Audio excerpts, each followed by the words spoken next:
Amados irmãos, nós estamos então dentro de uma série de ministrações sobre o livro de Êxodo, falando sobre a sociedade cristã ou em Cristo Jesus. E hoje nós chegamos à terceira pregação, o terceiro momento de reflexão deste livro. Estamos expondo cada parte da Bíblia nesse livro, e na qual, irmãos, nós já podemos identificar aqui coisas que são maravilhosas, não é, para o nosso conhecimento, pois o texto de Efésios, naquilo que já foi ministrado nas duas últimas mensagens, podemos ver então que a igreja do Senhor ela é apostólica, não é? Ou seja, homens que viveram diretamente com o Senhor Jesus aqui em vida, não é? Recebeu dele as instruções e assim especificou-as de forma inspirada pelo Espírito Santo na palavra de Deus, na Bíblia Sagrada. E a nossa igreja ela é de fato uma igreja que segue, né, a doutrina dos apóstolos, assim como foi colocada. A igreja então de Éfeso, ela foi tratada pelo apóstolo Paulo na carta aos Efésios como santa e fiel, ou seja, um exemplo para nós no nosso tempo em que nós vivemos aqui como igreja do Senhor e precisamos, andar nesta direção ou buscando estes objetivos de santidade e de fidelidade ao Senhor. Assim também, nós como igreja do Senhor, ou a igreja aos Efésios, foi então tratado, né, de forma carinhosa e também muito amorosa, que aquela igreja desfrutava da graça e da paz de Deus. E meus irmãos, como isso é maravilhoso, que ao ser alcançada por bênçãos espirituais em Cristo, tão importantes e imensuráveis, nós podemos ver o coração pastoral do apóstolo Paulo em se dirigir àquela igreja desta forma. Podemos ver também, irmãos, os efeitos da graça de Deus, apontando então para a condição de predestinados pelo conselho da vontade de Deus. Aquela igreja foi então assim acolhida, trazida, percebida, envolvida nesta graça salvadora, e que nós estamos hoje aqui também desfrutando destes aspectos tão maravilhosos, e com a finalidade, irmãos, de serem então para o louvor da glória de Deus.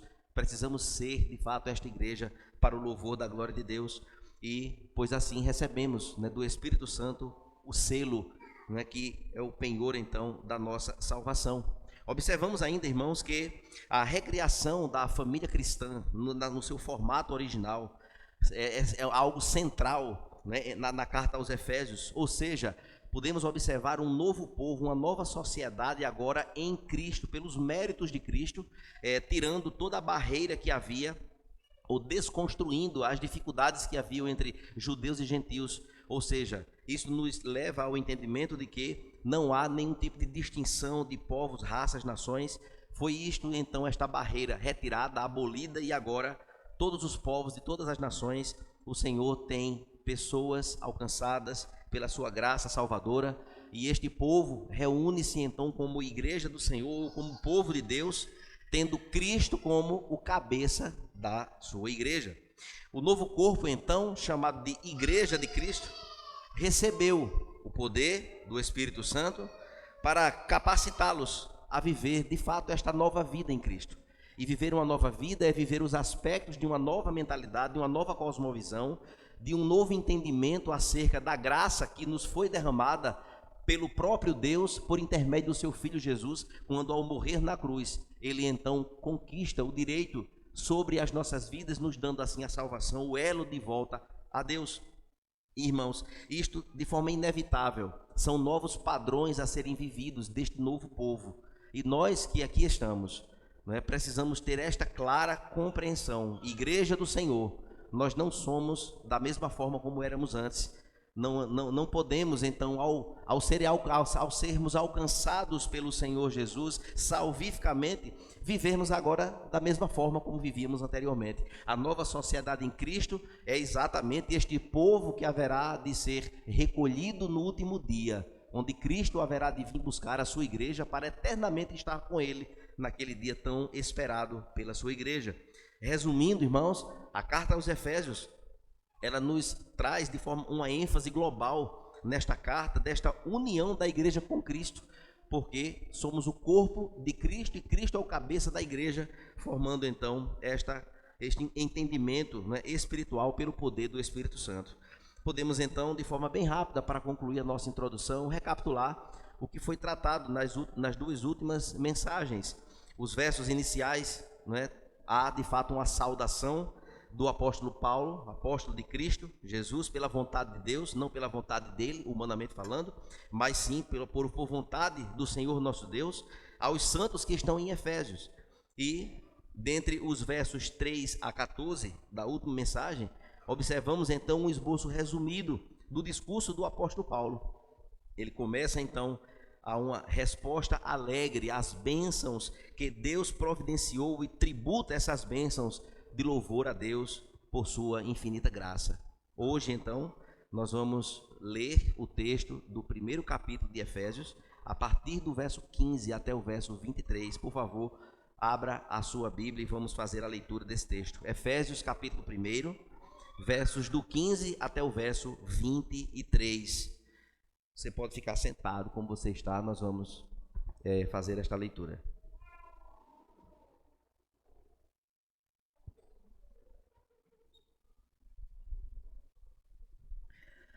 Efésios capítulo 1, versos do 15 ao verso 23.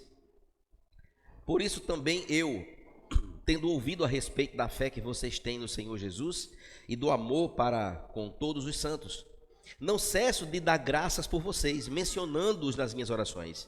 Peço ao Deus do nosso Senhor Jesus Cristo, o Pai da glória, que conceda a vocês espírito de sabedoria e de revelação no pleno conhecimento dele. Peço que ele ilumine os olhos do coração de vocês, para que saibam qual a esperança da vocação de vocês, qual é a riqueza da glória da sua herança dos santos, e qual a suprema grandeza do seu poder sobre nós, os que cremos, segundo a eficácia da força do seu poder. Ele exerceu esse poder em Cristo, ressuscitando-os dentre os mortos e fazendo-o assentar à sua direita nas regiões celestiais, acima de todo principado, potestade, poder, domínio e de todo nome que se possa mencionar, não só no presente século, mas também no vindouro. E sujeitou todas as coisas debaixo dos pés de Cristo. E, para ser o cabeça sobre todas as coisas, o deu à igreja, a qual é o seu corpo, a plenitude daquele que a tudo enche em todas as coisas. Oremos ao Senhor neste momento. Pai, em tua presença nos prostramos, Senhor. Pedimos a tua misericórdia sobre este momento de reflexão. Que o Senhor, uma vez mais, Senhor, ilumine as nossas mentes para a compreensão da tua palavra. Te peço, ó Deus, graça para ministrar esta palavra, Senhor. Vai adiante, ó Deus, de nós. Que, ó Deus, possamos ser alimentados nesta noite pela tua palavra e trazidos, ó Deus, à compreensão do que o texto sagrado ele nos traz de forma tão grandiosa e maravilhosa, com objetivos de que cresçamos na graça e no conhecimento do Senhor Jesus. Assim eu te oro, em nome de Jesus. Amém. Amados irmãos, a nossa porção de hoje é uma sessão de oração do apóstolo Paulo, uma das mais longas, né, que podemos então encontrar, e um direcionamento elevado até em demasia em seus motivos de oração, os quais nós vamos então refletir ao longo desta ministração. Retoricamente, irmãos, a oração de Paulo faz mais do que apenas um registro desta oração, como um conteúdo de uma oração para que o público pudesse ler. Não, nós podemos ir um pouco mais adiante e entender que esta oração serve para restabelecer, não é, a visão correta da sua identidade, e a identidade, no caso do texto, da oração, do povo, dele como apóstolo, e reafirmar a natureza da vida de fé a qual nós fomos chamados a viver. No caso, a igreja em Éfeso. Paulo, então, irmãos, avança um pouco mais na sua oração para descrever algumas coisas importantes. E ele faz isso, descrevendo então o seu sentimento de tamanha alegria por aquela igreja, por ter ouvido tantas coisas maravilhosas acerca da igreja e por entender que a igreja estava de fato envolvida em coisas muito profundas, e isto alegra o coração do apóstolo Paulo. Ele estabelece, então, irmãos, um tom de encorajamento pelas bênçãos espirituais que a igreja recebia, que recebe. Também os seus impressionantes pedidos, que nos confronta de forma muito clara diante daquilo que nós temos pedido ao Senhor e daquilo que o apóstolo Paulo, como exemplo, traz como ênfase nas suas orações. Assim, queridos, podemos encontrar também que o apóstolo Paulo, ele traz um reconhecimento do poder de Deus sobre todas as coisas, e não se tem nenhum tipo de espaço para que algo esteja acima da pessoa de Cristo. Não, aqui o Senhor está posto acima de todas as coisas, a ele foi dado o poder e tudo está debaixo dos seus pés. A verdade sobre Cristo, o cabeça da igreja, é falada também dentro do espectro desta oração do apóstolo Paulo. Queridos, seguindo o fluxo, irmãos, da geral desta seção de versos que nós lemos, nós podemos encontrar 3 porções neste aglomerado de versículos que nós lemos hoje com vocês, e deve então termos a clareza, né, da composição desta oração do apóstolo Paulo.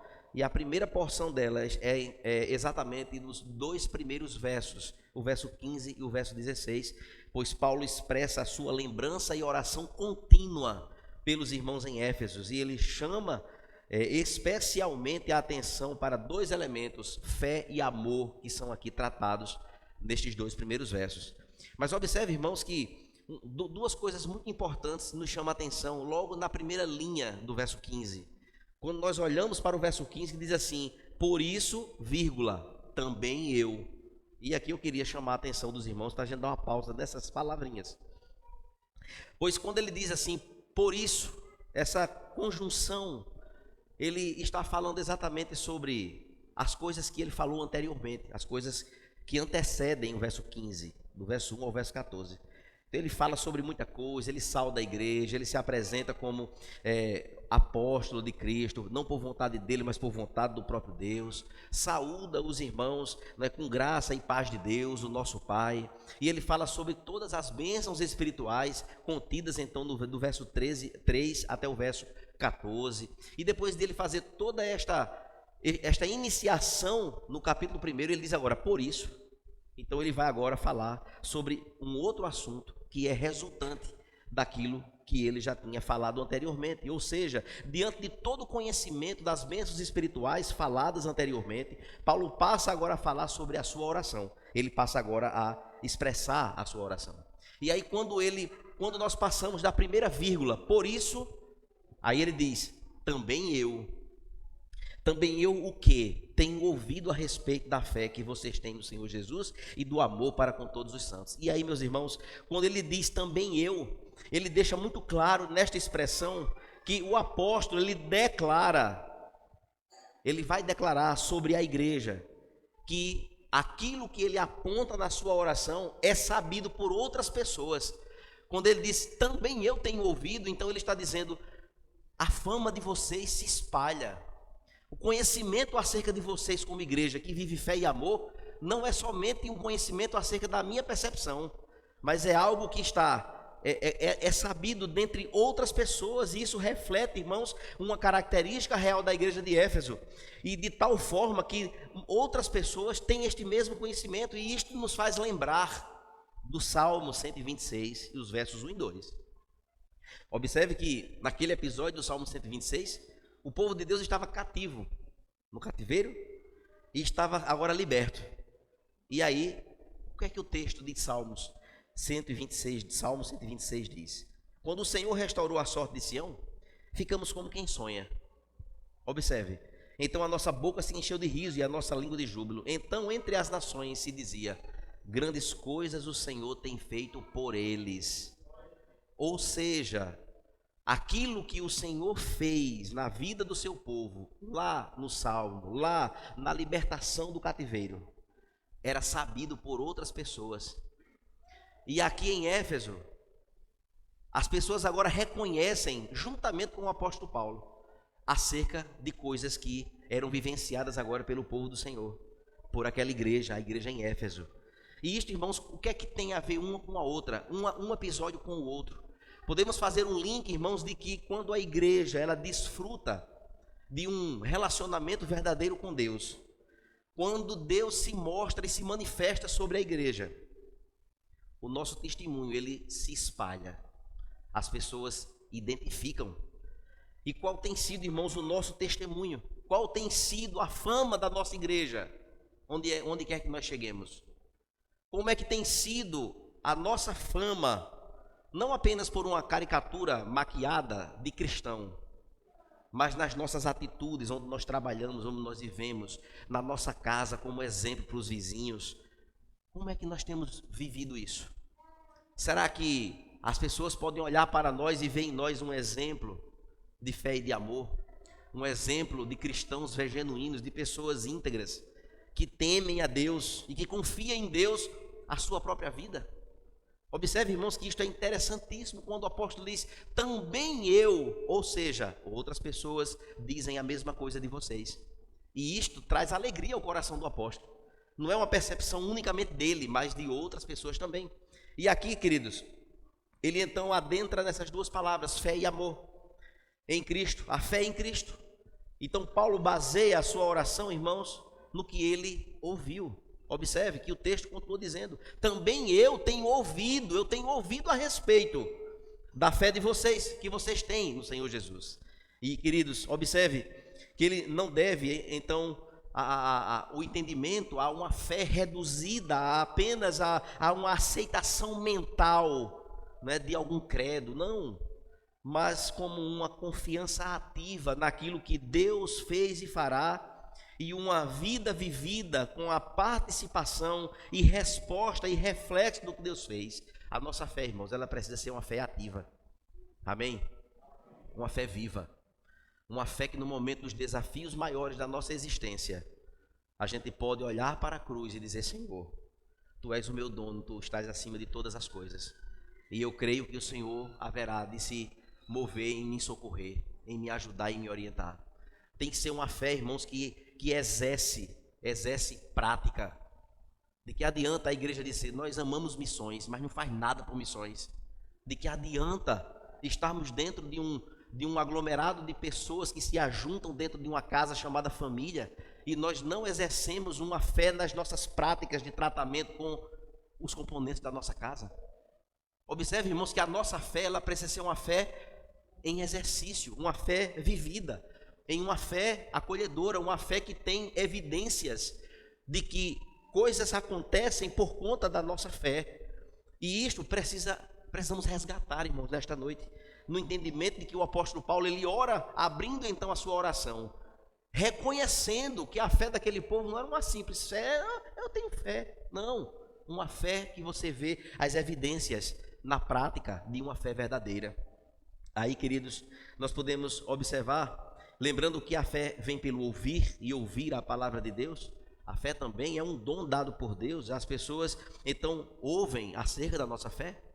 Precisamos refletir um pouco sobre esta questão, irmãos. E fé não é pensamento positivo.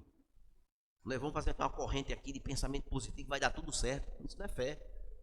Fé é colocar tudo nas mãos do Senhor e dizer, Senhor, eu sei que o Senhor é o meu Senhor e a sua vontade prevalecerá. E eu quero aceitar a sua vontade, entendendo que ela é boa, perfeita e agradável. Pode doer, machucar, pode ser bom, difícil, complicado, mas o Senhor é Senhor sobre todas as coisas. Isso aí é um pouquinho da fé. E, meus irmãos, o amor então refletido neste verso. A fé por todos o amor por todos os santos. O amor então aqui é destacado mais uma vez. Paulo então está agradecendo-lhes, não pelos sentimentos afetuosos de uns para com os outros, mas um amor em ação. Ou seja, uma fé e um amor que são concretizados mais adiante nesta carta. Nós vamos falar um pouco mais sobre isso, um pouco mais nas ministrações adiante. Mas nós que temos então como vista a busca pela unidade, e a unidade da igreja é um aspecto do amor, que é movido por uma fé pujante, presente, verdadeira. Nós estamos juntos aqui por esta razão, caminhamos juntos por esta razão. É um amor que nos une, é um amor que nos move e que exige de nós atitudes, e nessas atitudes reflete a fé que nós temos. Este amor então em ação, ou seja, uma fé e um amor que são assim concretizados na busca pela unidade, por exemplo. Rompendo então, irmãos, as linhas que nos separam. Observe que a carta fala exatamente sobre uma separação que havia, judeus e gentios. E o Senhor tirou esta divisão. Agora é os santos do Senhor, é o povo do Senhor, é a casa do Senhor, é a igreja do Senhor, independente, né, de segmentos, independente de raça, tribo, nação, cor, enfim. É este amor, irmãos, da reconciliação que nós podemos observar. E a comunidade em Cristo, irmãos, nunca deveria ter dentro de si provas de desunião. Não, desunião semelhante que assola, como exemplo, o mundo lá fora. Não, o povo do Senhor precisa ser um povo unido em Cristo, um povo que vive para a glória de Deus. Quando a fé, irmãos, então ela é respaldada pelo amor ativo. Como pode então a igreja ser ouvida, sendo ela de uma vida transformadora, de amor enraizada por uma fé ativa? Observe que Tiago capítulo 2, verso 26, diz: porque assim como o corpo sem espírito é morto, assim também a fé sem as obras, ela é morta.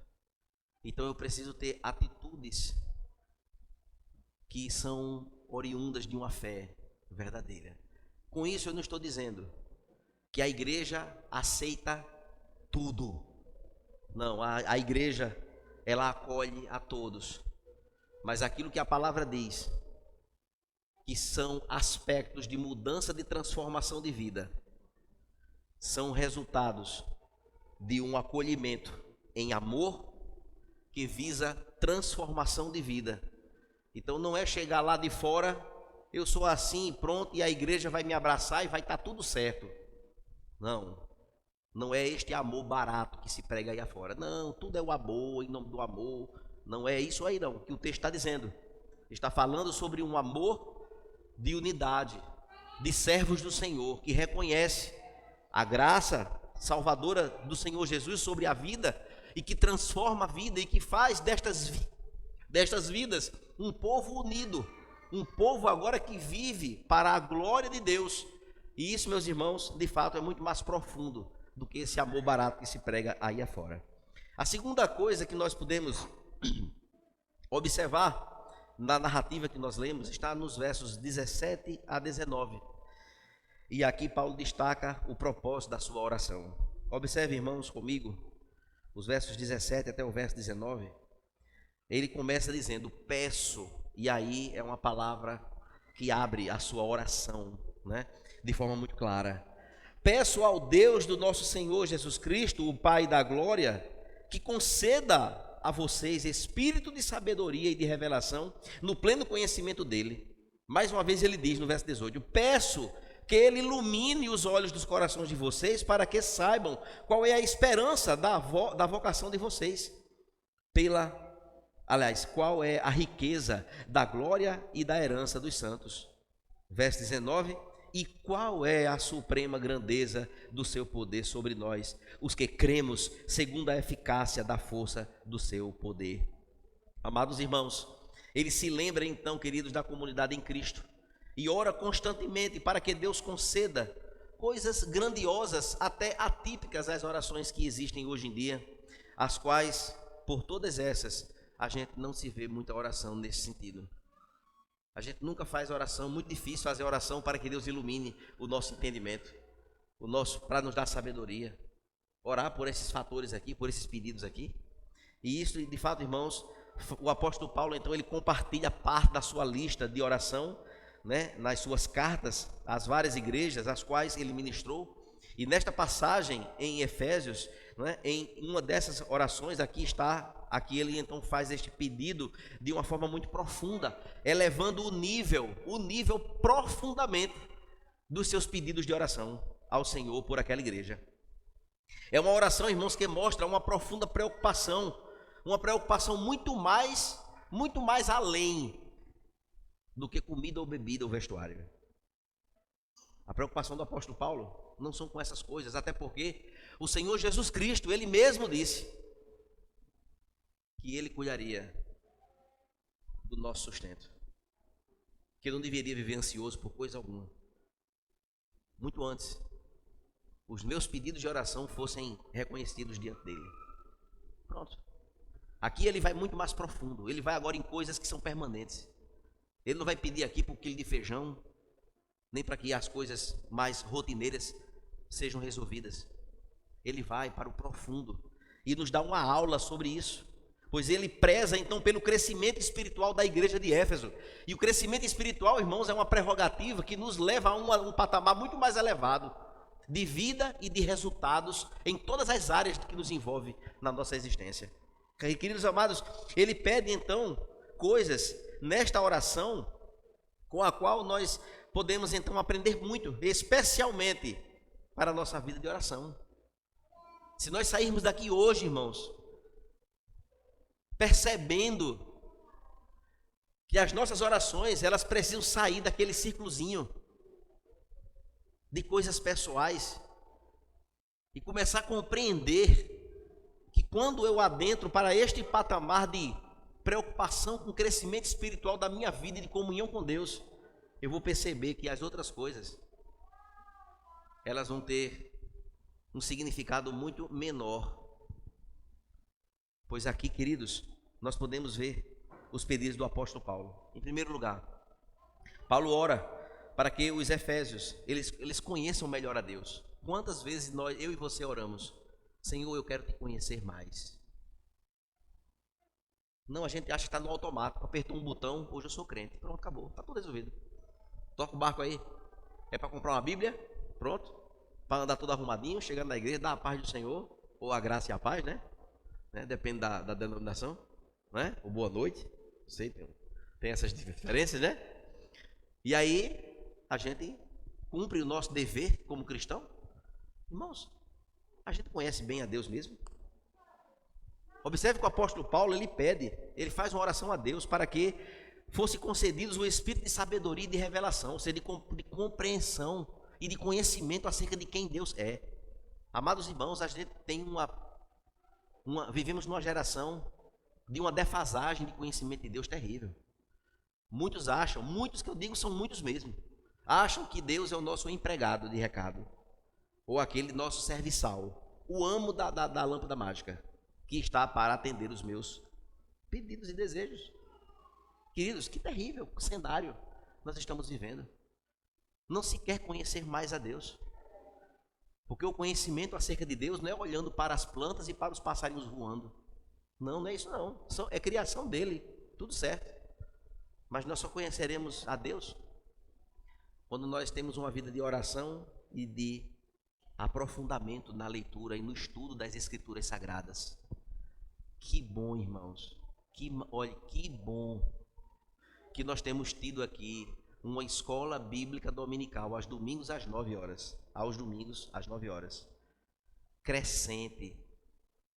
A igreja aqui está de parabéns. E eu sei que isto é uma ação soberana do Espírito Santo, de trazer você até aqui, para nós juntos aprendermos acerca da palavra de Deus. Que bom. Quando eu falo desse testemunho da escola bíblica daqui para colegas pastores meus, eles dizem assim: agradeça a Deus, porque isto não é normal, não é comum o povo vir para aprender a palavra. E que bom, irmãos, que Deus tem feito isso em nosso meio. Que bênção. E meus irmãos, voltando então, esta oração nos leva a níveis mais profundos de uma intimidade com Deus, de reconhecimento de quem Deus é e o que Ele fez, faz e ainda fará. Quanto mais nós conhecemos a Deus, irmãos, mais confiantes e crentes nele nós nos tornamos. Se nós conhecêssemos mais acerca do nosso Deus, muitos dos nossos problemas se resolveriam. Seriam resolvidos rapidamente. Mas a incredulidade acerca de quem Deus é, na sua essência, como Deus criador, soberano sobre todas as coisas, este entendimento fica em segundo plano. E a nossa preocupação passa a ser vitória, vitória, vitória, vitória. Tudo é vitória. E tome vitória para cima, e tome exaltação, e tome o ego lá para cima.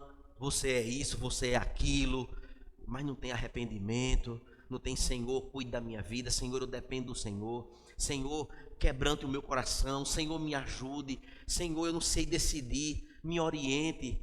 Não, tomamos a dianteira das nossas decisões, não queremos saber sobre Deus, e quando a casa está caindo, ai Senhor, ai Jesus. Irmãos, precisamos refletir muito sobre isso. Em segundo lugar, irmãos, o apóstolo Paulo então pediu que Deus iluminasse os olhos do coração daquele povo. Queridos amados, iluminar os olhos do coração. Quando foi a última vez que nós oramos para que Deus iluminasse os olhos do nosso coração? Quando foi a última vez que isso aconteceu? Para que eles pudessem então saber, sabe o que, irmãos? A esperança da vocação, ou seja, a conversão. Para que eles pudessem viver a vida olhando tudo e percebendo um agir de Deus que haverá de convergir tudo em Cristo Jesus naquele último dia. Meus amados, precisamos levar muito, com mais profundidade e com mais intensidade as nossas orações. Observe, irmãos, em 1 Pedro capítulo 1, verso 4.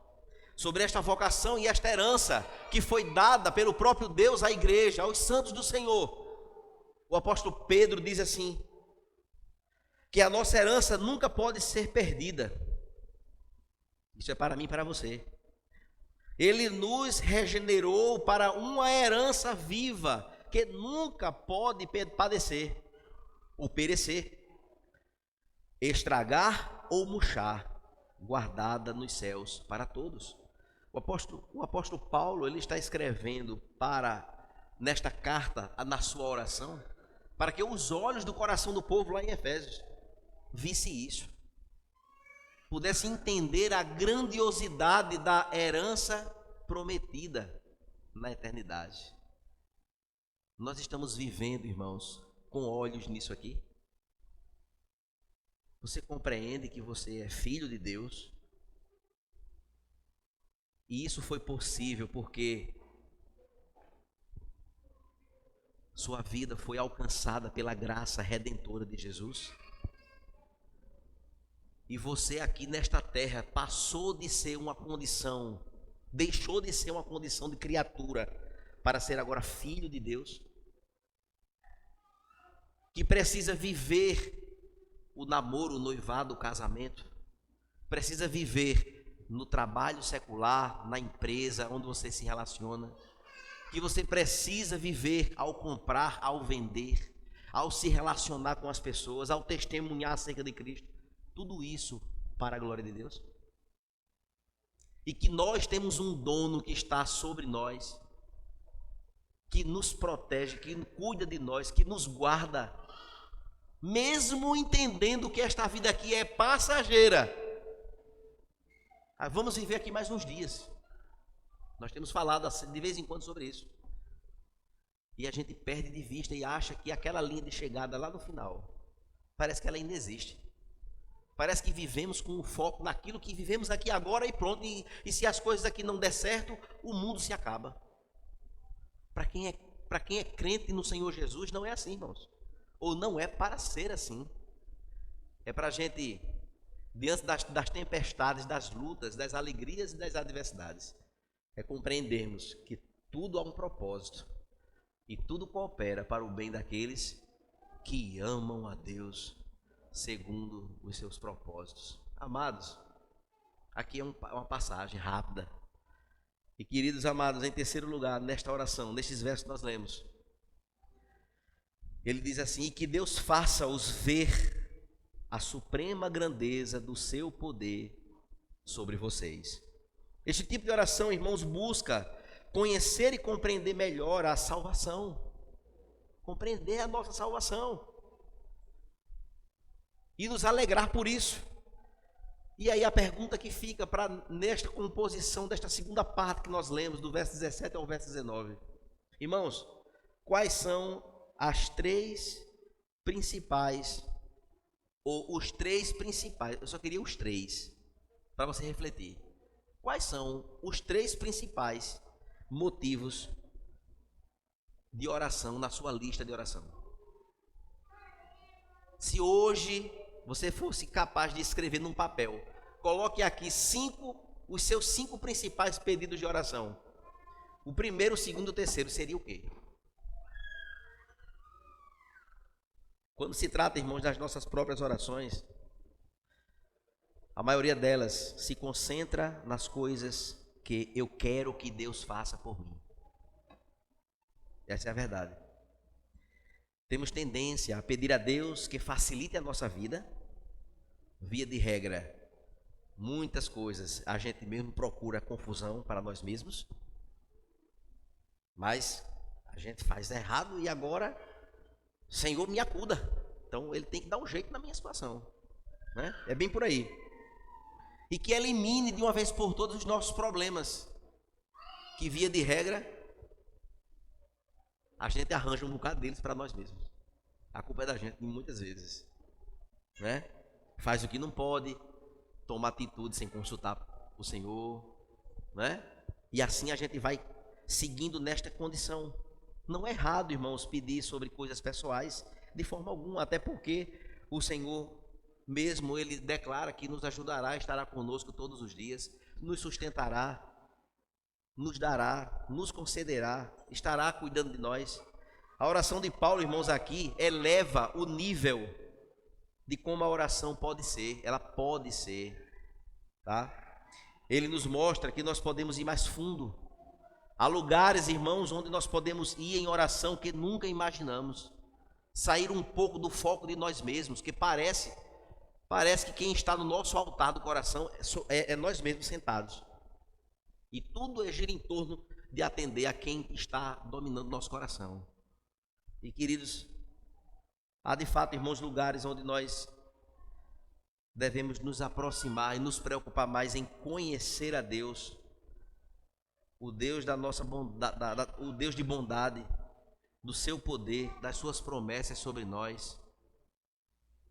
Meus irmãos, o apóstolo Paulo nos dá uma aula, nos constrange ao apresentar seus pedidos de oração. Ele não pediu para tirar da perseguição, ele não pediu para aumentar a quantidade de crentes da igreja aos Efésios, ele não pediu um lugar grande para poder se reunir, ele não pediu que o povo desse dinheiro, ele não pediu nada dessas coisas, irmão. Ele pediu por coisas profundas e permanentes e eternas. Que o coração tenha os olhos iluminados para conhecer. Eu queria convidar você a, nesta semana, a gente mudar um pouco o foco das nossas orações e pedir: Senhor, me ajude. Eu quero enxergar mais claramente a tua pessoa, Senhor. Me dá sabedoria, Senhor. Preciso dela. Eu queria convidar você a fazer isso essa semana, para que a gente pudesse experimentar, irmãos, esses aspectos. Pois de fato, irmãos, seria muito mais sábio orar por sabedoria, por discernimento, por conhecermos mais acerca da pessoa do nosso Senhor. E assim seremos capacitados, sabe a quê? A tomarmos as melhores decisões. Seremos animados, irmãos, a andarmos no seu caminho com segurança, mesmo na vida aqui terrena. Minimizaremos muito o nosso eu, o nosso orgulho que transborda, não é? Que transborda lá no interior do nosso entendimento. Isso dificulta tanto. Olha, irmão, orgulho dificulta tanto a nossa caminhada, porque o orgulho é uma tristeza. Onde há orgulho não há humildade, não há quebrantamento, não há reconhecimento de pecado, não há arrependimento nenhum, porque o orgulho bate na telha. O orgulho dificulta as coisas, o orgulho deixa complexas as relações. O orgulho custa caro. Podia ser tão mais barato, mas fica caro. Porque, irmãos, há orgulho na vida do homem.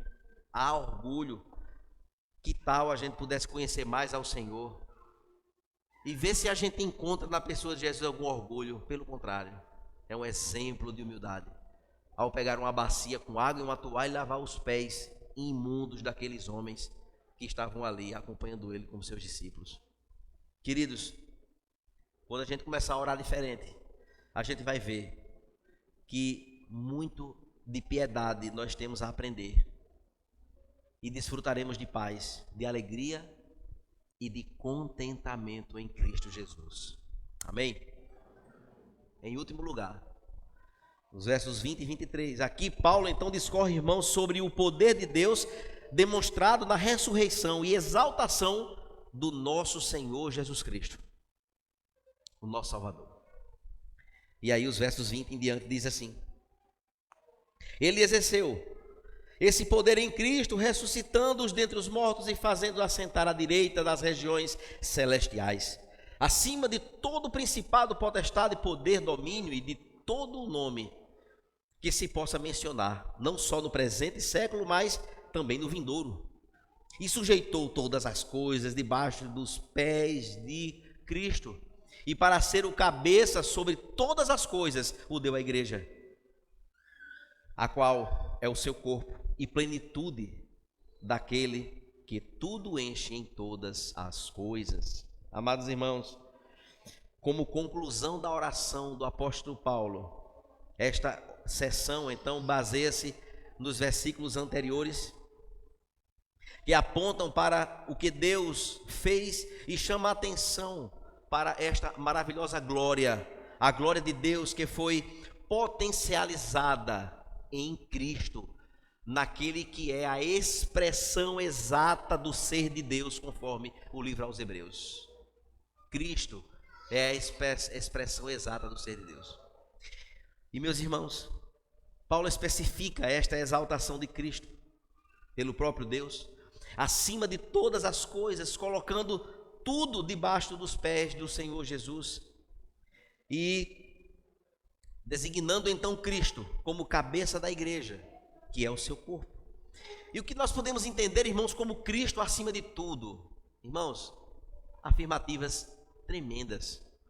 E parece que nós estamos anestesiados em nos conscientizarmos acerca daquilo que nós somos. O texto diz que nós somos o corpo de Cristo. Ou seja, Ele é o nosso cabeça. E o que é que isso nos reflete quando nós entendemos que Cristo está acima de tudo? Observe, irmãos, Deus o ressuscitou dentre os mortos. Com este ato, Ele agora vence a morte. Ele vence agora com todo o poder. Ele agora é vitorioso. Ó morte, onde está o teu poder? Não tem. O Senhor venceu. Ele é vitorioso. Deus o ressuscitou dentre os mortos. O seu corpo não está mais lá na tumba. Não há restos mortais de Cristo. Cristo é o exaltado pelo próprio Deus. E ele começa agora já dando esta vitória, quando ele ressuscita então o Senhor dentre os mortos, para que o povo pudesse ver, perceber e constatar que o nosso Senhor Jesus, Ele está à direita do Pai. Pois Ele assentou-se à direita do Pai nas regiões celestiais, e está lá dominando tudo. Todo domínio está sobre o nosso Senhor. E nós não podemos esquecer disso, irmãos. Devemos louvar ao Senhor por isso. Sermos gratos ao Senhor nosso Deus, porque assim foi. Ele é a razão da nossa esperança. E um dia Ele há de ressuscitar todos aqueles que serviram a Ele em graça e amor, que foram salvos pelo nome do Senhor Jesus, para estar com Ele eternamente. Louvado seja o Senhor por isso, meus queridos. Para sempre Ele tem o poder sobre principados e potestades, ou seja, sobre seres angelicais, sobre todos os deuses, sobre a deusa Diana e de Satanás. Observe, queridos, que o contexto da carta aos Efésios, havia lá uma figura chamada Diana, a deusa Diana, que era adorada, ovacionada, reconhecida, escravizadora espiritualmente das pessoas que viviam em Éfeso. E quando o apóstolo Paulo ele traz este argumento, ele está dizendo para a igreja: olha, o Senhor Jesus está acima de todo principado, de toda potestade. Ele está acima dos deuses, acima de todos os anjos, tudo, ele está acima. Ele é superior a todos. Martim Lutero disse que até o diabo é o diabo de Deus, porque ele não age fora do domínio daquele que está acima de todas as coisas. Louvado seja Deus por isso. Não é competição de igual por igual, não, isso é heresia. Não existe a força do bem e a força do mal, isso é conversa fiada. Não, o Senhor Jesus não pede para ninguém. Está acima e exaltado sobre toda e qualquer autoridade, seja espiritual ou terrena. O Senhor está acima. E nós amamos a esse Senhor, louvamos a Ele, adoramos a Ele, e precisamos levar isso com muita seriedade na nossa vida, irmãos. Observe que Ele sujeitou todas as coisas debaixo dos seus pés. Que lindo, o salmista no Salmo 8, verso 6, que diz: tu o fizestes governante sobre as obras das tuas mãos, todas as coisas puseste debaixo dos teus pés, correlacionando com esta afirmativa do apóstolo Paulo. O salmista já tinha escrito sobre isso. E queridos, ele é o cabeça da igreja, sendo a igreja o seu corpo. Deus o deu à igreja para ser sobre ela o seu cabeça, o condutor, aquele que está à frente, o que governa, o que cuida, o que sustenta, o que faz com que eu e você permaneça fiel na caminhada, o que nos mantém perseverantemente na caminhada, na jornada cristã, que nos levará para um dia estarmos eternamente morando na eternidade com Ele, vivendo para a sua glória. Observe, irmãos, que muito acima de um lugar, o apóstolo Paulo então ele traz este ponto. Ele diz que Paulo usa esta metáfora, né?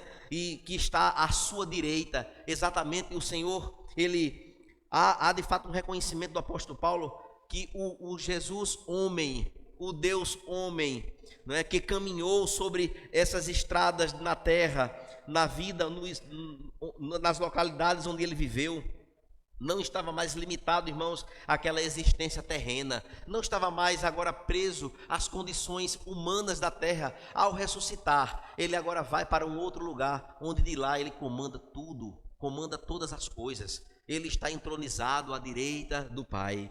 E meus irmãos, muito acima dos poderes espirituais e terrenos, o apóstolo Paulo também nos lembra que aquele homem humilde de Nazaré, o Jesus Cristo, está muito acima de todos os poderes terrenos também, inclusive.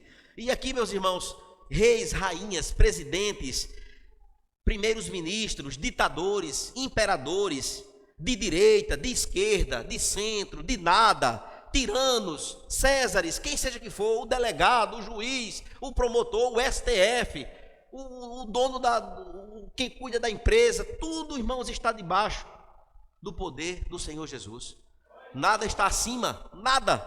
E observe, em João capítulo 1, verso 46, Filipe perguntou: pode vir alguma coisa boa de Nazaré? Sim, o Salvador do mundo, que venceu a morte, que entronizado está à destra do Pai, conduzindo todas as coisas. Muito acima do tempo, irmãos, não só no tempo presente, mas no século vindouro. O apóstolo Paulo fala sobre isso também, que não é uma coisa momentânea daquele tempo, não. Quando ele fala do tempo do século presente e do século vindouro, ele está falando: olha, não é só agora não, é eternamente, é para todo sempre.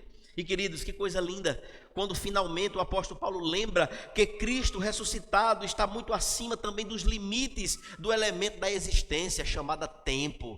Ele é o dono do tempo, ele é o dono das épocas, é o dono dos séculos, é o dono de toda a existência. Para ele não tem hoje, amanhã, para nós tem, mas para Deus não existe limitação de tempo, não existe essa complexidade temporal. Não, ele é atemporal, ele é quem comanda o tempo sobre toda a existência. E meus irmãos, Cristo, irmãos, assim como nós podemos observar em Apocalipse 1:8, Cristo é o alfa e o ômega, ele é o princípio, ele é o fim, ele é aquele que era e que há de ser e sempre foi. É o Senhor, o nosso Deus, o nosso Senhor Jesus Cristo. Como João então cantou na abertura do seu evangelho, em João 1, verso 2 até o verso 4.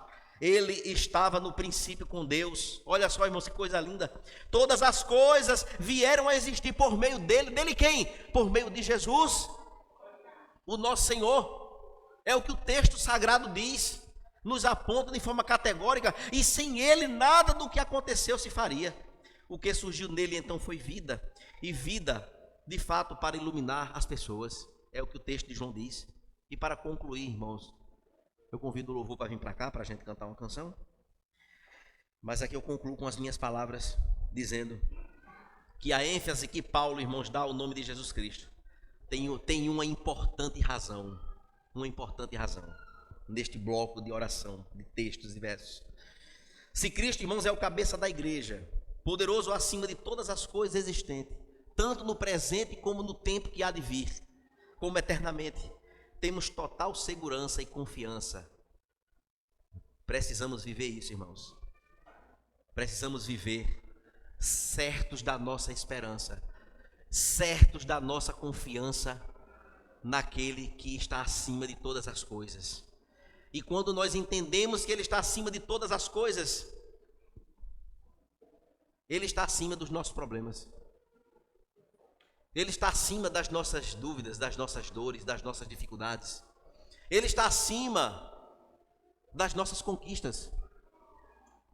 Ele está acima também das nossas perdas. Ele está acima de todas as coisas. Observe, irmãos, que isto de fato nos conduz a um patamar de privilegiados por ser de fato esta nova sociedade em Cristo, que vive os aspectos com profundidade de tudo aquilo que o apóstolo Paulo trouxe para nós nesta noite. Essa perspectiva, irmãos, de uma nova vida significa o que para nós? Para eu e para você que estamos aqui. Quando nós ouvimos assim, você faz parte de uma nova sociedade, a sociedade em Cristo, a nova vida em Cristo. O que é que isso quer dizer para mim e para você? Aí a gente tem que olhar para nós e a gente começar agora a fazer avaliações. Avaliações, irmãos. E a primeira coisa que a gente precisa entender é que nesta nova sociedade que compreende essa grandeza do nosso Senhor, que cuida de nós, que bênçãos espirituais já foram liberadas para nós. Aonde é que cabe, irmão, uma vida de murmuração e de reclamação? Uma vida de descontentamento? Eu acho que está na hora, irmãos, da gente buscar este contentamento em Cristo e dizer: Senhor, preciso consertar esta área urgente. Eu preciso viver, Senhor, os aspectos de fé e amor ditas aqui. Eu preciso fazer com que o meu testemunho ele seja um testemunho de graça, um testemunho de quem vive esta nova vida em Ti, Senhor. Que os meus objetivos e planos tenham uma única direção: agradar ao Senhor, glorificar o Teu nome. Eu preciso compreender desta forma e a admoestação e oração, irmãos, de Paulo, deste primeiro capítulo, nós estamos já finalizando, domingo que vem será o capítulo 2. Nós podemos observar, irmãos, que nós devemos compreender a incrível posição que ocupamos no reino espiritual. A incrível posição que nós ocupamos como povo de Deus. Temos ideia, irmãos, de fato do que isso significa? Será que a gente para poder pensar nisso?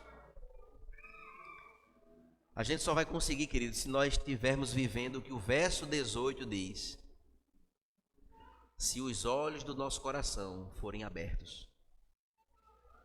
Se não for, seremos meros religiosos, que vamos viver uma vida medíocre, fraca, diante do Senhor. A gente vai questionar Deus, a gente vai brigar com Deus, a gente vai querer fazer aquele negócio bem desqualificado, né? Pegar uma cadeira, botar assim, dizer: Senhor, sente aqui. Que conversa? E eu tenho essa autoridade? A gente vai viver, irmãos, os piores patamares do que se diz caminhada com Cristo. Que a gente ore, irmãos, para que os nossos olhos, os olhos do nosso coração sejam abertos e que modificações importantes aconteçam. E pela sua palavra, então, como sendo um segundo aspecto do conhecimento acerca de quem o Senhor é, oração e palavra devem fazer parte do nosso cotidiano. Precisamos orar mais, precisamos estudar mais as Escrituras. Vai lá no original, a palavra difícil, pergunta a quem sabe mais um pouco, pesquisa, estuda, não pega versículos isolados para fazer uma ideia em cima de uma coisa que o contexto não está dizendo aquilo. Vamos aprender muito, e isto terá resultados na nossa vida, irmãos. São as verdades, irmãos, revelacionais de Deus para cada um de nós. Cristo morreu e ressuscitou. Nós também ressuscitaremos um dia. Sim, a não ser que Ele venha antes de nós morrermos. Ele está à direita do Pai, está escrito, intercedendo por nós. E isto nos dá segurança, a segurança que nos sustenta firmes. Ele governa sobre tudo. A sua igreja, irmãos, representa o que Ele é aqui no mundo. Nós somos representantes do Senhor, somos arautos do Senhor, nós somos o povo de Deus sobre esta terra e fazemos parte daquilo que nem as portas do inferno prevalecerão contra ela, a igreja do Senhor. Observe, irmãos, que o verso 23 eu deixei por último. A igreja é o corpo de Cristo, a plenitude daquele que tudo preenche, que tudo enche, e enche todas as coisas, ou seja, ele preenche tudo, Ele é que completa tudo. Olhos humanos não entendem, mas Deus deu Cristo à igreja para ser o seu cabeça, e a igreja sendo o seu corpo, o corpo de Cristo, ou seja, assim a igreja está ligada a Cristo, irmãos, assim como a cabeça está ligada ao corpo. Assim como o corpo está ligado à cabeça, assim a igreja está ligada a Cristo. E não tem outra verdade, a verdade absoluta é essa. A igreja, irmãos, é formada por pessoas como eu e por você, como eu e você, as quais Ele elegeu. E por isso nós devemos cultuar alegremente a esse Senhor. Que coisa boa, coisa maravilhosa. Foi um amor, irmãos, grandioso. Salvou a cada um de nós. Mesmo vivendo num processo chamado santificação, incompleto para a realidade da nossa vida terrena, isso será completado no dia em que as trombetas soarão, os céus se abrirão, e Ele vier em poder e em grande glória para nos buscar para todo sempre. Ali se completará tudo convergirá nisso. Isso deveria, irmãos, nos impulsionar, sabe aqui? Deveria nos impulsionar a amar a igreja. Não estou falando de prédio não, viu? Não estou falando de lugar não. Quando eu falo de igreja, eu estou falando do povo de Deus. Ame a igreja. Não de forma religiosa, como o catolicismo romano prega. Não, não é isso. Com todo respeito a quem é de lá. Mas não é isso. Não é a igreja, não é a instituição, não. Eu estou falando do povo de Deus. Ame o povo de Deus. Ame a igreja que você faz parte. Participe da igreja. Se envolva com as coisas da igreja, com o seu serviço ao Senhor.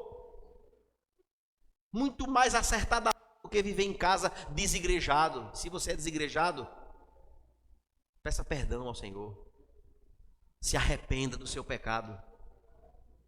Não tem espaço para desigrejado não. O Senhor Jesus instituiu a igreja para acolhimento dos santos.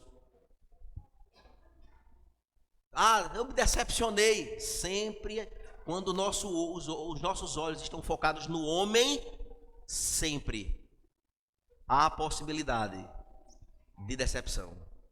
Mas se nós olharmos para o Senhor Jesus, o autor e consumador da nossa fé, jamais Ele nos desamparará, jamais Ele nos decepcionará. E a igreja permanece, continua na sua caminhada, na sua jornada. Que esta palavra, irmãos, impulsione o meu coração e o seu, A nossa fé então se apoia na pessoa de Jesus, não em um casamento perfeito, não em subsistência por meio de condições financeiras, não porque somos saudáveis ou não, não porque a juventude está hoje e amanhã eu vou ficar velho e acabou a minha vida, pronto, agora se acabou tudo. Não, não, não, não. Não é em nada. A nossa fé, ela tem que estar apoiada na pessoa do Senhor Jesus. E meus irmãos, se você anda distante, se você está afastado, se você sente uma profunda culpa por algum pecado, desanimado, caminhada, achegue-se a Jesus ainda hoje. Achegue-se a Ele. Volte-se para a igreja de Cristo. Ele está presente, pronto a lhe perdoar. E pronto a caminhar junto com você. Que Deus nos abençoe. Que Deus alcance os nossos corações nesta noite. E que possamos sair hoje daqui enxergando aquilo que nos envolve como igreja. Enxergando a pessoa do Senhor e a necessidade de conhecermos mais acerca do nosso Deus. Fiquemos de pé?